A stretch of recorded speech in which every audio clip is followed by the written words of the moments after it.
السلام عليكم، كي دايرين؟ كي دايره اخباركم؟ احوالكم هانيه؟ نتمنى تكونوا على خير. اليوم ان شاء الله غنديروا الحلوه ديال ريش بوند. نبداو على بركه الله. على المقادير عندنا هنا بحال هاد الكيسان هكا ديال الزيت، كاس مع كاس لاروب ديال الزيت، نقول 2 كيسان لاروب ديال الزيت، نفس المقدار ديال سنيده، 2 كيسان لاروب ديال سنيده.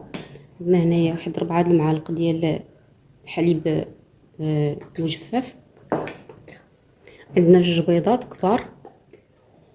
عندنا هنايا 2 خمارات و 2 فانيات. عندنا هنايا الكاكاو. عندنا قبيصه د الملح، وعندنا واحد 2 معالق ديال الكونفيتور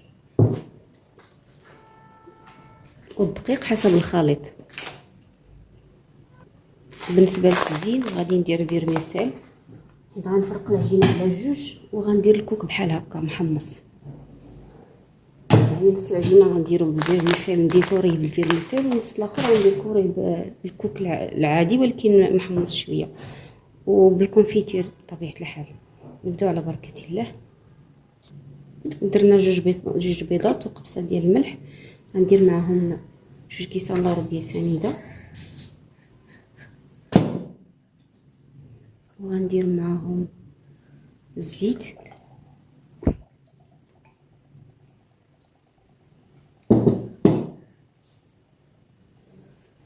وغندير معاهم نتوما الا تعوضوا الفاني بزيت ديال الليمون ولا ديال الحامض ديروها.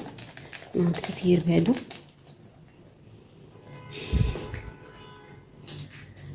غنطحنهم ونرجع.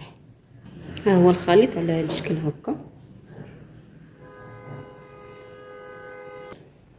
درت 2 معالق ديال الكونفيتير. غادي ندير حليب محلى،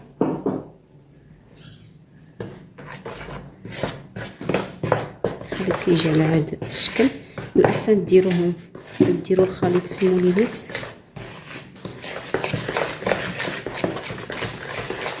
يجي احسن ان شاء الله. غنبدا نزيد في الدقيق. درت هنا 2 خمارات ديال الحلوه هنا، وغنكمل. غاديش ندخل فيها الدقيق كله اللي غادي نحتاج، غادي نخليها شويه طريه باش ندير فيها النص ديالها، ندير فيه الكاكاو عفوا. ها هي العجينه ولات على هذا الشكل هكذا. غنقسمها على 2، النص غندير فيه الكاكاو والنص غنخليه عادي. ها هي العجينه ديالنا بحال هكا، ما تقصحوهاش، صافي تبقى رطبه هكا. ان شاء الله غندوز النص الثاني ندير فيه. ها هي العجينه ديال درت فيها الكاكاو، كتجي على هذا الشكل هكا رطبه. الاخرين ها هما درتهم على هذا الشكل هكا. دابا غندخلهم الفران 180 حتى 200 درجه ديال الضوء. هذه العجينه الاخرى هي حتى هي غندخلها الفران حتى بون نتلاقاو ان شاء الله. ها هي طابت، هذه هي الكميه اللي خرجت ليا. نتوما والحجم اللي بغيتو بطبيعه الحال.